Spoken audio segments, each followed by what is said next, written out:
Hey guys, welcome back to my channel. My name's Amanda and I'm here to give you a quick recap of Airborne School.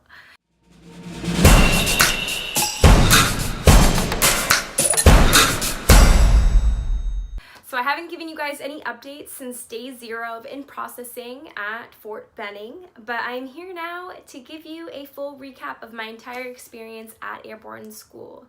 I was hoping to get a few videos up for you guys either weekly or every couple days, but unfortunately Airborne School took a ton of energy away from me, so I wasn't able to get to that. But I wanted to give you guys kind of some pointers, some tips and tricks, and some things I experienced at Airborne School, and specifically being a female at Airborne School. So ground week is week 1. I have a couple of notes here, so I apologize if I'm looking down. But ground week is the entire week 1. So what it focuses on is exiting the aircraft, PLFs, which are parachute landing falls, and also the 34-foot tower. And I know, at least when I was going through, I wasn't expecting to do a tower until tower week. Week 2 of Airborne School, but we did do the 34-foot tower actually on day 2 of ground week. So on day 1, as I talked about in my last video, it was the PT test, and there's a lot of controversy that goes around the PT test and, you know, the 41 Club and other things like that. But I will say from my experience, we didn't have anyone that was 41 clubbed, and the people that did fail the PT test, in my opinion, did not prepare adequately for Airborne School. They required, as stated in the regulation, going below 90 degrees with your elbow and making sure that your body stays in a straight line. And everyone that I did see failed to do that, or just failed to hit the number of push-ups that they were required to.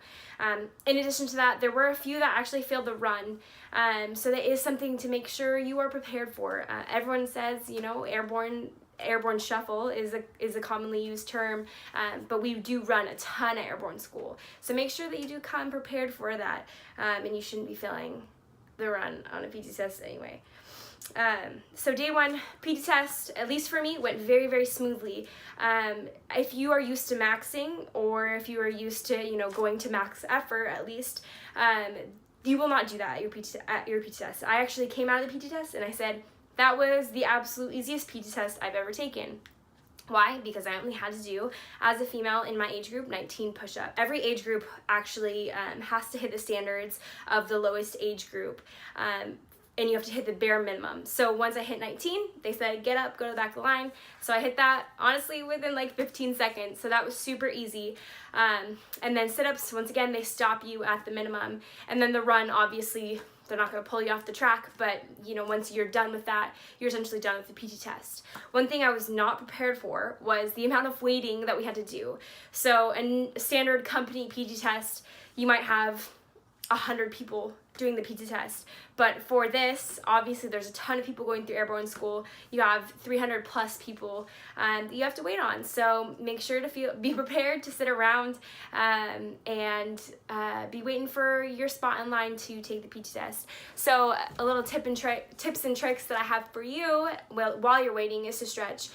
Don't allow yourself to get tight while you're sitting on the ground, waiting for sit-ups or waiting for others to be done. So make sure to stay warm by, you know, just doing a little stretching. Also passes the time when you're waiting for so long.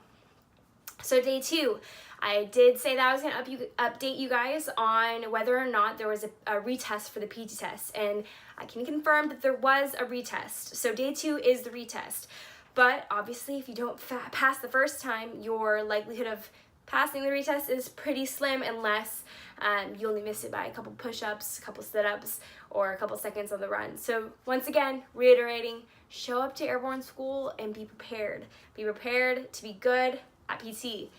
Don't have to get 100, you don't have to get 300, but you know, I would show up with at least 80s or pushing for that. Day 2, as I stated earlier, was the 34-foot tower. So on day 1, we did briefs on how to harness up. So we got split into smaller groups, which my group was just my squad. So there was only like 27 of us, and then we had one designated Sergeant Airborne that was there to teach us how to harness up. So that was really great. We had hands-on experience, and it's all really attention to details. So once you get to Airborne, you'll understand, but it's little things like folding your chest strap the right way, making sure to put all your retainer bands on. Once again, you'll learn all that there, but just making sure to listen and pay attention to detail, as you should be doing anyway. So for the 34-foot tower, we did have more than I thought amount of people who decided to quit that day. So if you're scared of heights, either suck it up, or Airborne maybe not be the best place for you. But don't decide that, day 2 of Airborne school. So the 34-foot tower, essentially what it is it's a mock door. So you have a large building, or I guess a large room that's up on a tower, and you have to adequately exit the doors, and you're strapped to a harness and you have risers. It's essentially like a big zip line. So you have to exit straight forward as hard as you can, and then the zip line takes you whichever direction you are heading. So my tips for the 34-foot tower are to exit as aggressively as possible. And it may seem counterintuitive, you feel like you're gonna have more whiplash when you jump out aggressively, but in fact, the harder you jump, the less kind of whiplash and I guess strain that you put on your neck when you're coming out of that tower. Make sure, tuck your chin. So when you come out of the door, and you'll learn this once you get there, but one of the things that they stress constantly is tucking your chin. And that is because the risers, they come up, they're attached to your harness, and they come up here. So if you don't tuck your chin, when you come up, the risers will actually hit your ears. So it's super important that you do tuck that chin so they have a clear path to travel to take you forward on essentially a large zip line. I thought the 34-foot tower was super fun, and the first time obviously is a little bit nerve-wracking, but after that, I thought it was fun. Definitely a little bit harder with the 90+ pounds of combat equipment that we had to jump with as well. But all in all, I think it was a great experience. And day 3, we had our first PT run. So they like to schedule runs on Mondays, Wednesdays, and Fridays. And then Tuesdays and Thursdays are spent doing muscle failure days, which is essentially getting smoked for an hour. But the PT runs, they are anywhere from 3 to 5 miles, depending on your cadre and depending on the weather. One thing to make sure of, and something that they will stress when you get there, is to make sure that you are sounding off with cadence while you run. Sergeant Major comes around, and he will snatch up your dog tags if he notices that you are not sounding off very loudly with cadence.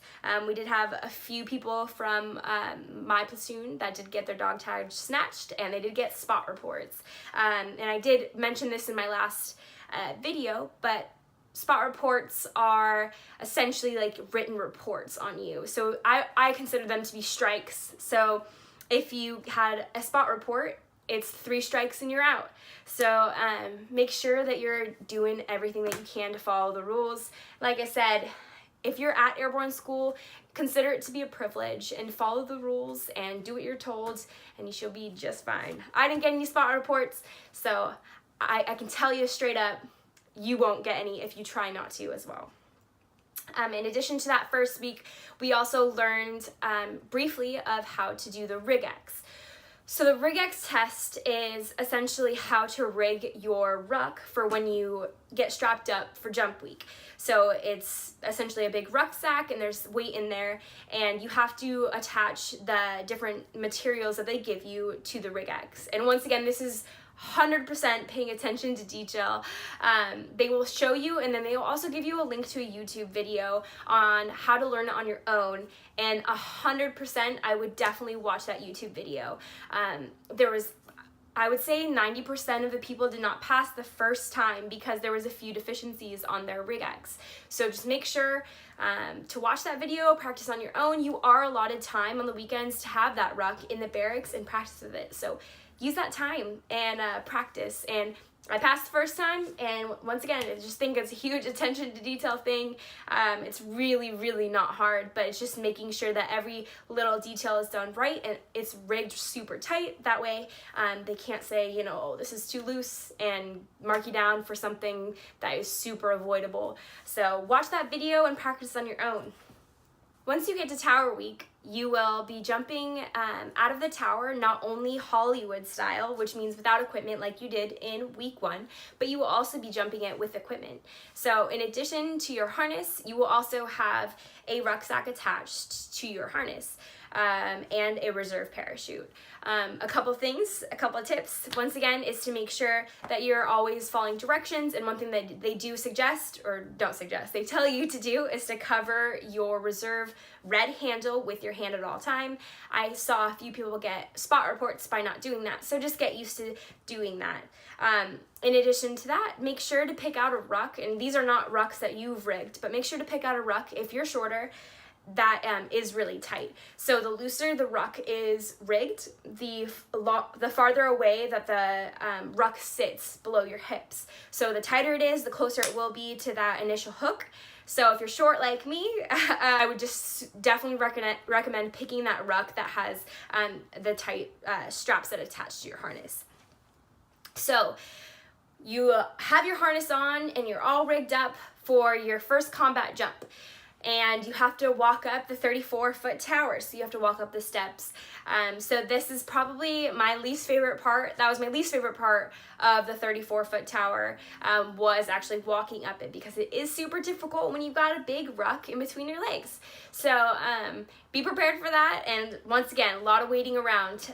We actually had details, so anytime that we were running the tower, we were split up between either waiting to get rigged or being on the mound. So once again, you'll learn that when you get there, but be prepared to not just be waiting your turn, but you will be working if you are waiting. So the 34-foot tower, we jumped out of the tower with Hollywood and with combat equipment. In addition to that, we jumped out of mock doors. So we learned how to move in the aircraft and the different commands in the aircraft before we jump out. And once again, reiterating how to jump out in the proper form that you need to hold when you do jump out of the aircraft. Third week was jump week, and this is the week that you've worked 2 weeks for. So if you have a spot report or two spot reports, be on your game for week 3 and do not get kicked out week 3. There was a few people that we did lose week 3 for stupid stuff. So you've worked so hard to get there, so just do as you're told. Don't fall out of the runs, and just make sure to be on your stuff. So week 3, we started super early every morning, and not only that, but we got back some days past 1 a.m. So be prepared for long days, and don't get frustrated by the long days, and don't get frustrated by all the waiting. One thing I was not prepared for was one day we waited like 8.5 hours in our harness, strapped up with all of our gear, waiting to jump. In order to jump, you have to have clear conditions. You can't have any storms or anything like that if you are jumping out of an aircraft. So we had to wait. We had to wait in the harness shed, and we had to also wait in the aircraft. So it was a ton of waiting, and I think that day was probably the worst day of Airborne school. It wasn't necessarily strenuous, it was just so taxing mentally, having to sit with 90+ pounds of equipment on your body and not able to talk, not able to pee, and making sure to just be on our stuff all the time. So one thing that I would stress is we went through in the dead of summer, so it was super hot, and we were harnessed up for 8+ hours, and we were not allowed to pee because we were already harnessed up. So a lot of us dehydrated ourselves in order to not have to pee, but I would super not recommend that. Once you jump out of the airplane, you have to land properly, obviously, and in addition to that, you have to stuff your parachute in your parachute bag, and you have to run off the drop zone with your equipment. And if you are dehydrated during that run, it will not feel good. And I can tell you firsthand, don't make that mistake. Drink that water. If you have to pee, I promise you, you will dehydrate on that run.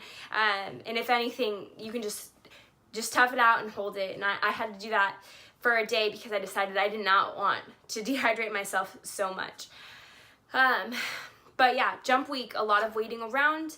I would say when on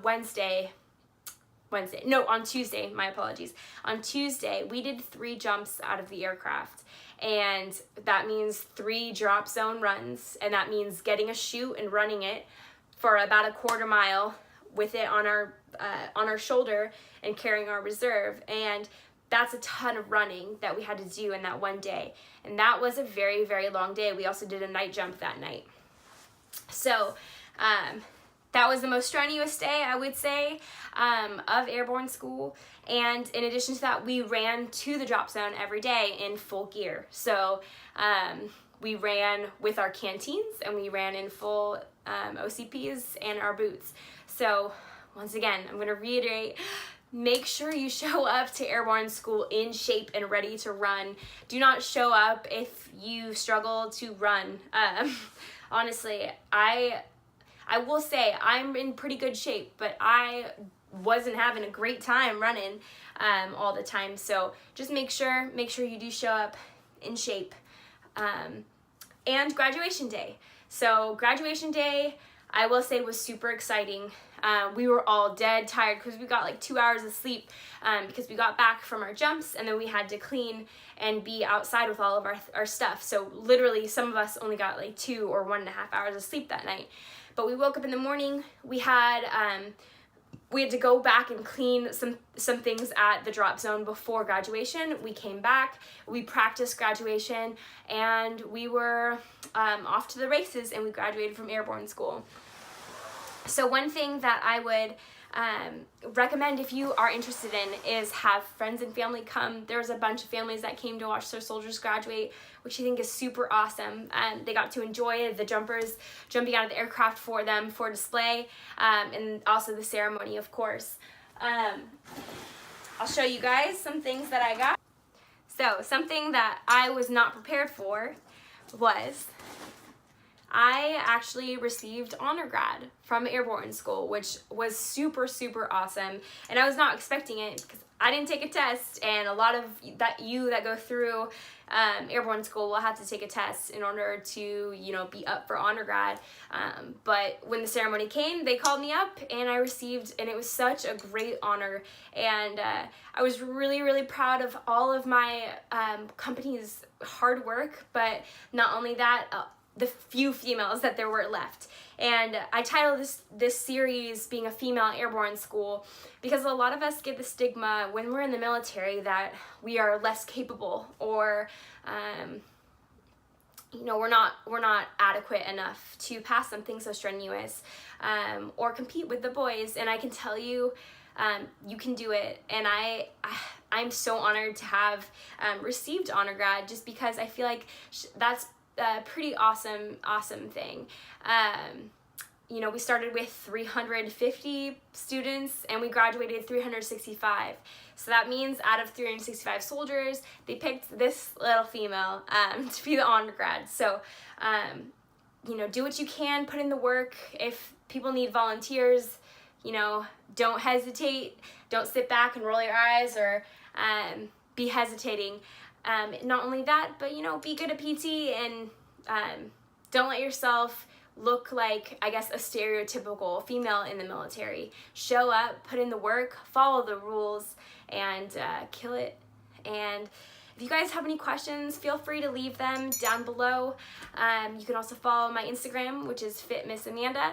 And if you guys have any questions or you need anything, I'm always here to talk. So thank you so much for watching. I hope this helped at least one of you. And I had a couple people reach out for my last video asking me questions, and that's so awesome. And I really just started this series because I wanted to help someone, because once again, I was looking for some quality advice on Airborne school, and there really wasn't anything out there. So I hope this helped some of you guys, and I hope to see you guys next time. Bye.